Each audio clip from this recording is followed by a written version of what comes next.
안녕하세요. 주식의 소리의 애솔입니다. 네, 오늘은 한중 NCS의 수요 예측 결과가 발표가 됐죠. 영상이 조금 늦어졌는데요. 빨리 살펴보도록 하겠습니다.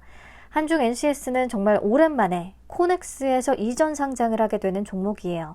코넥스 시장에서 코스닥으로 이전 상장하게 되는 거고요. 그럼에도 코넥스 이전 상장의 대표적인 단점이 좀 완화된 종목이라 해볼만 하다라고 생각을 하고 있습니다.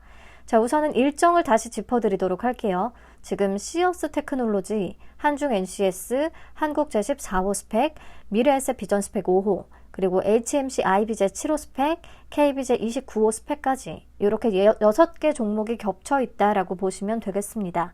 이들 환불금으로 나머지 종목의 청약은 가능하고요. 6개 종목의 자금을 어떻게 배분할 것인지 머리가 좀 아플 텐데요. 특히나 한중 NCS의 상장일이 20일에서 24일로 변경이 되면서 시어스 테크놀로지와 마찬가지로 스펙 2개와 동시에 상장을 하게 됐습니다. 그래서 일정상 어느 종목이 더 유리하다 이렇게 판단을 할 수는 없을 것 같아요. 우선 체크부터 해주시고, 자, 그럼 한중 NCS 어떤 회사인지부터 알아보도록 하겠습니다. 한중 NCS는 1995년에 설립된 이후에 20년 넘게 자동차 부품인 브레이크나 램프 이런 사업을 영위해 왔었는데요. 전기차와 신재생 에너지 이렇게 산업의 패러다임이 변화하면서 그에 발맞춰서 2021년부터 업종을 ESS로 변경했습니다. 에너지 저장 장치. 특히나 ESS 냉각 시스템 제조 전문 기업으로 사업 전환에 성공을 했다라고 평가를 받는데요. ESS는 에너지 저장 장치로 과잉 생산된 전기를 저장을 해놓고 그거를 전기가 필요한 시점에 집중적으로 공급해주는 역할을 하게 되는 거죠. AI나 데이터 센터로 전력 수요가 계속해서 증가하고 있고, 신재생 에너지 인프라가 부족하고 화석연료 사용이 제한됨에 따라서 전력 공급은 부족하고, 이런 수급의 불균형을 해결하는데 ESS가 핵심 역할을 해줄 것으로 전망이 되고 있습니다. 자, 얘기했듯이 특히나 회사는 ESS 냉각 시스템의 경쟁력을 갖추고 있는데요. 국내에서는 처음으로 순행식 ESS 냉각 시스템을 상용화 시킨 데 성공한 기업입니다. 공냉식은 공기를 통해서 배터리의 열을 관리하는 방식인데요. 정밀한 배터리 온도를 제어하기가 어렵고 대략 10도 내외의 편차가 발생할 수밖에 없다고 합니다. 반면에 순행식은 셀 내부에 물이 흘러가면서 배터리를 냉각시키게 되는 방식이고요. 배터리 수량에 관계없이 비교적 일정한 온도 관리가 가능하다라는 장점이 있습니다.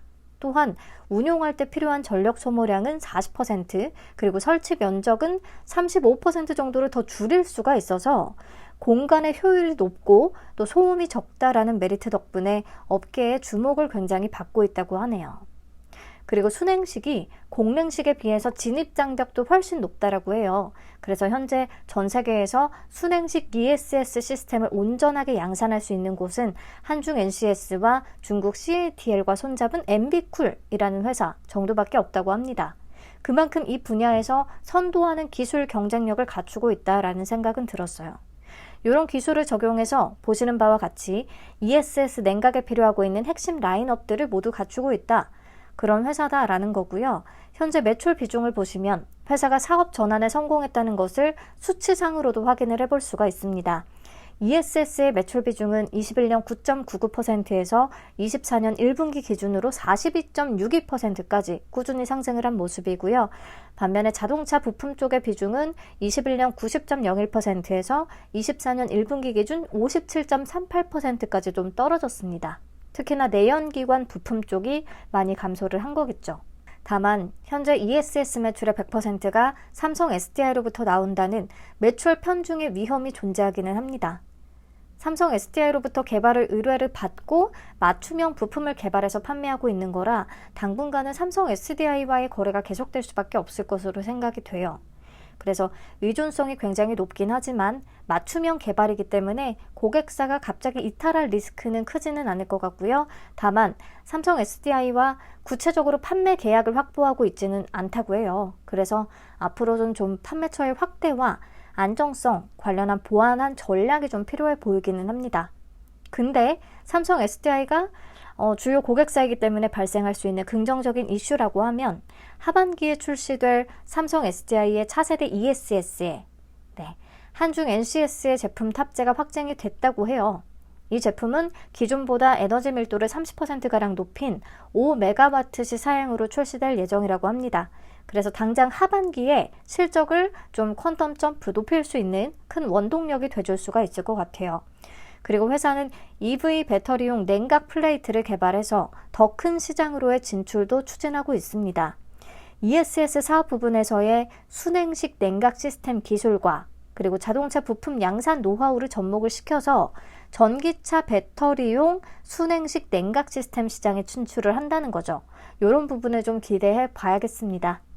자, 실적을 보면 사업 전환과 함께 매출이 23년에 큰 폭으로 성장을 했다는 것은 긍정적이라고 볼 수가 있습니다.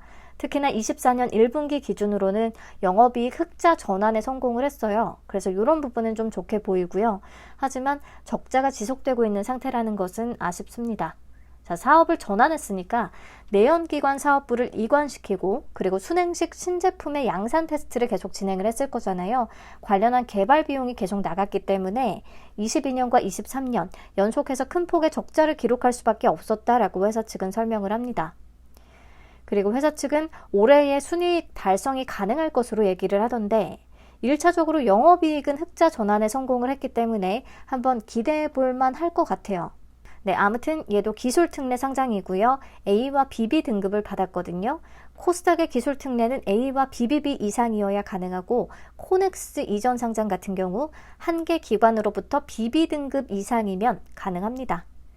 근데 이렇게 보니까 막 기술력을 아주 높게 평가받은 건 아니네요.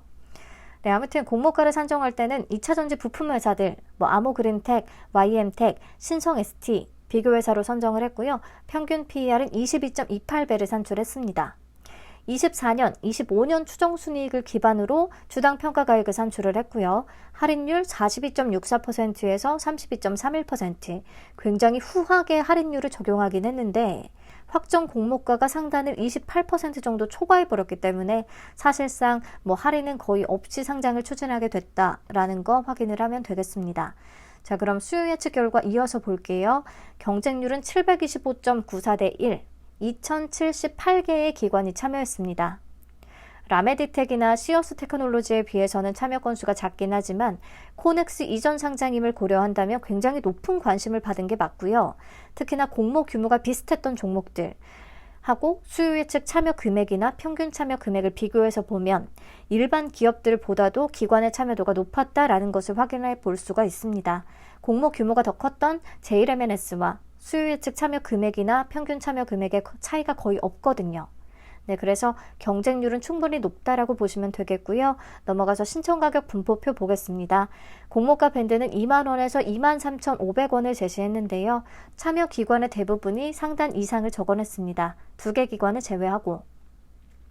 특히나 이 표에는 구체적으로 나와 있지는 않지만 수량 기준 상단 초과 비율이 98.59%나 됐어요. 그 중에 3만원 이상의 비율이 가장 높았겠죠. 조금 더 구체적으로 구간을 써줬으면 좋겠네요. 네, 그래서 공모가는 결국에 상단을 27.7%나 초과한 3만 원에 확정이 됐다는 거. 요게 1차적으로요. 현재 코넥스에서 거래되는 가격이 4만 5천 원이나 되기 때문에 좀 시원하게 올려도 된다라고 생각한 경향이 있는 것 같고요. 플러스 생각보다 확약 비율이 좀 높더라고요. 건수 기준으로 12.66%, 수량 기준으로 12.44%. 그러면 사실상 최근 종목들 중에서는 확약이 가장 높습니다. 라메디텍보다도 높은 거예요. 하반기에 삼성 SDI로의 공급이 좀 예정이 되어 있다는 부분과 AI 데이터 센터의 전력 수요 급증으로 인해 최근에 전력 관리의 중요성이 부각되고 있다는 부분, 이런 게 영향을 주지 않았을까 싶습니다. 네, 그래서 공모주로서는 우선 상장일에 정리하는 것을 원칙으로 하되 중장기적 관심 종목 풀에 넣어봐도 괜찮을 것 같아요. 네, 그래서 종합적으로 수요 예측 결과는 좋았고요. 공모 개요를 체크해 보도록 하겠습니다. 공모가가 3만 원에 확정이 되면서 공모 금액은 480억 원, 시가총액은 약 2,625억 원 규모로 상장을 추진합니다. 청약은 10일부터 11일까지, 환불은 이틀이 걸리고요. 상장은 24일로 예정이 되어 있습니다. 맨 앞에서 말씀드렸듯이 스펙 2개랑 동시 상장 예정이에요.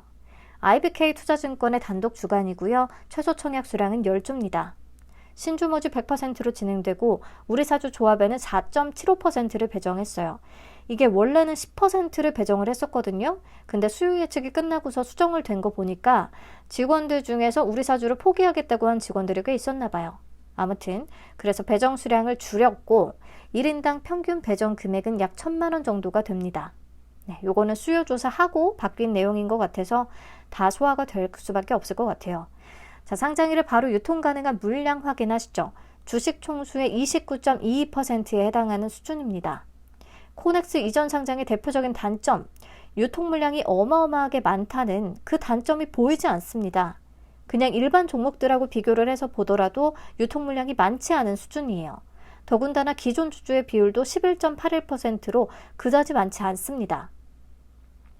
그래서 사실상 코넥스 이전 상장의 단점을 굳이 강조하지는 않아도 될 정도의 수준이라는 거.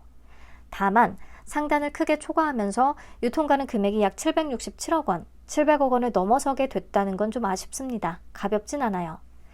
자, 정리를 한번 하고 가면 경쟁률이 일반 공모주와 견줄 수 있을 정도로 높은 수준인 거고요. 확약 비율 또한 최근 공모주들에 비해서 가장 높았습니다.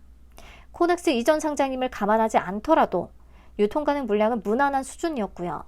그래서 사실 코넥스 이전 상장이라는 딱지를 그냥 떼고 봐도 무방할 것 같은데 그럼에도 코넥스 이전 상장 종목들은 몇 가지 포인트를 좀 살펴볼 필요가 있거든요. 첫째, 코넥스 시장에서 현재 거래되고 있는 가격과 공모가의 괴리율. 두 번째, 기존 주주의 매도 가능성. 기존 주주의 물량 떠넘기기가 그 무엇보다 심하게 나타날 수 있기 때문에 재무적 투자자나 코넥스에서 거래한 기존 주주의 매수 단가 어느 정도인지 확인할 필요가 있겠습니다. 그리고 마지막으로 코넥스 이전 상장 종목의 상장일의 기준가는 어떤 특정 공식에 따라 계산이 되거든요. 그래서 가끔은 공모가보다 높은 가격으로 상장일에 출발을 하게 되는, 그래서 우선은 먹고 들어가게 되는 그런 기준가 마법이 나타나기도 해요. 그럴 가능성이 있는지 이런 것들 체크해 보도록 하겠습니다. 먼저 괴리율부터 체크를 해보죠. 오늘자 기준 한중 NCS의 공모가와 코넥스 거래 가격과의 괴리율은 딱 50%를 보이고 있습니다. 저는 사실 좀 아쉽기는 해요. 그냥 밴드 상단인 23,500원 기준으로는 90%가 벌어져 있어서 상장일의 더블 혹은 그 이상까지도 기대를 해볼 수 있으려나 싶었거든요. 근데 3만 원에 확정이 되는 바람에 괴리율이 엄청 낮아져 버렸어요. 아무튼 그래도 50% 정도는 벌어져 있다라는 거. 보통 코넥스 이전 상장의 경우에 이 괴리율이 높을수록 상장일에 좋은 성과로 이어지기 마련입니다. 그래서 남은 기간 동안에 좀 추가적으로 괴리율이 더 벌어지는지 혹은 반대로 좁아지는지 이런 것들을 확인할 필요가 있겠습니다. 자, 다음은 기존 주주의 매도 가능성. 대부분이 코넥스 시장에서 거래한 그런 주주들이 될 텐데요. 차트상으로 봤을 때 노란색 음영에 해당하는 부분이 공모가 3만 원 밑에서 거래한 투자자들입니다. 거의 대부분이라 기존 주주의 매도 가능성은 매우 높다라는 게 리스크 요인이 아무래도 될 수밖에 없겠어요. 상장일의 주가 출렁임이 좀 심할 수가 있고 그리고 이들의 매도세가 주가 상승에 걸림돌이 될 가능성이 있겠습니다. 유상증자 발행 내역을 참고해서 보더라도요. 기존 주주의 투자 단가는 공모가 3만 원보다는 한참 저렴하거든요. 이런 부분 체크를 하시면 되겠고요. 마지막으로 코넥스 이전 상장 기준가 마법의 가능성을 보도록 하겠습니다. 상장일의 기준가를 계산하는 공식은 다음과 같습니다. 복잡하니까 외우실 필요는 없고요. 기존에 거래되던 주식에는 코넥스 가격 수준을 반영을 하고 새로 공모하는 주식에 대해서는 공모가를 반영해서 기준가를 종합적으로 계산한다. 이렇게 생각을 하시면 돼요. 근데 예외적으로 그냥 공모가가 기준가가 되는 세 가지 경우가 있습니다. 거래 형성일이 30일 미만인 경우, 그리고 상장 이전 1년간 투자 경고 종목 또는 투자 위험 종목으로 지정된 경우, 그리고 코넥스 시장 가격이 공모가보다 30% 이상 높거나 낮은 경우. 자, 한중 NCS는 1번과 2번에는 해당하지 않습니다. 그러면 3번은 어떨까요? 코넥스 시장 가격부터 알아야 공모가보다 30% 이상 높은지 낮은지 확인이 가능하겠죠. 코넥스 시장 가격은요. 상장일 전 30거래일간의 종가 평균과 마지막 거래일의 종가 중에 낮은 가격으로 결정이 되는데요. 한중 NCS의 현재까지 20일간의 평균이 38,027원으로 계산이 됐어요. 3만 원 대비해서 26.7% 높은 상황입니다. 그래서 아직은 괴리율이 30% 이상 넘어가지는 않아요. 만약에요, 남은 기간 동안에 계속해서 오늘의 종가인 45,000원이 유지된다라고 가정을 하면 30거래일간의 평균이 38,851원으로 코넥스 시장 가격은 38,851원이 될 거고요. 그러면 괴리율이 29.5%로 간당간당하게 30% 미만이기 때문에 기준가 마법이 적용될 가능성은 있습니다. 근데 여기서 주가가 더 올라서 그 상태로 유지가 된다 혹은 계속 좀 더 오른다라고 하면 괴리율이 30%를 넘어가기 때문에 그냥 기준가는 공모가가 될 수도 있을 것 같아요. 하지만 기준가 마법이 없다라고 해서 실망할 필요는 전혀 없습니다. 아예 괴리율이 높아서 공모가가 그냥 기준가가 된 케이스들, 그럴 때 성과가 더 좋긴 했거든요. 유투바이오, 빅텐츠, 시큐센, 이노젠, 툴젠, 레몽레인까지 대표적으로 그랬던 케이스에 해당하는 코넥스 이전 종목들입니다. 다만 상장일에 괴리율을 넘어서 엄청나게 잘 달렸던 그런 종목들을 보면 유통가는 금액이 100억 원 또는 200억 원대로 매우 가벼웠더라고요. 한중 NCS는 그 정도로 가벼운 종목은 아니기 때문에 괴리율을 넘어서 엄청 더 오를 수 있을지는 약간 미지수이기는 합니다. 그래서 우선은 괴리율 안팎으로 조금은 보수적으로 잡아볼 필요는 있을 듯해요. 네, 앞에서 얘기했던 부분 정리한 장표니까 보면서 다시 한번 상기시켜 보시면 되겠고요. 넘어가서 배정 물량과 청약 한도 체크해 보도록 하겠습니다. 40만 주가 배정됐기 때문에 균등 물량은 20만 주가 되겠죠. IBK 투자증권은 비대면 개설 시에 150% 등급에 해당하기 때문에 보통은 3만 주까지 청약이 다 가능하겠고요. 증거금으로 4억 5천만 원, 한도가 널널합니다. 자, 우선 청약 건수부터 예상을 해보자면 가장 최근에 진행이 됐던 IBK 제24호 스펙에 92,479건이 참여했었어요. 그 이후에 추가로 계좌가 개설됐다라고 해도 많지는 않을 것 같고요. 저는 10만 5천 건을 잡았습니다. 그러면 균등 배정 수량은 1.9주. 오랜만에 균등으로 2주까지 바라볼 수가 있겠네요. 자, 증거금은 약 3.7조 원 정도를 예상을 하고요. 그러면 비례 경쟁률은 1233대 1 정도로 계산이 됐습니다. 비례 한 주를 안정적으로 받기 위해서 1000주를 청약을 한다면 증거금은 1,500만 원이 필요하겠죠. 자, 시어스 테크놀로지와 한중 NCS 조건부터 좀 비교해서 본다고 하면요.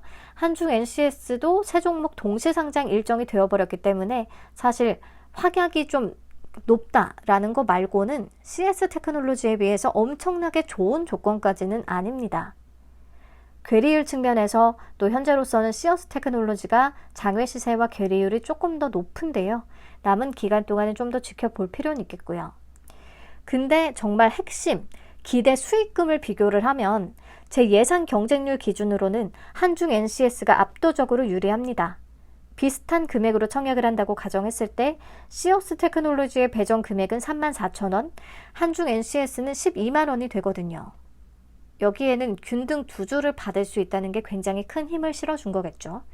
아무튼 그래서 현재 두 종목의 괴리율을 고려한 기대 수익률 조금 비슷비슷할 것 같은데요. 배정 금액에서 벌써 몇 배나 차이가 벌어지기 때문에 당연히 한중 NCS의 기대 수익금이 훨씬 큽니다. 그래서 IBK 투자증권의 계좌를 보유하고 계시다면 한중 NCS를 우선순위로 좀 삼아봐도 좋을 것 같아요. 물론 실제로 경쟁률이 예상과 비슷할지는 청약 당일에 확인을 해봐야 되고요.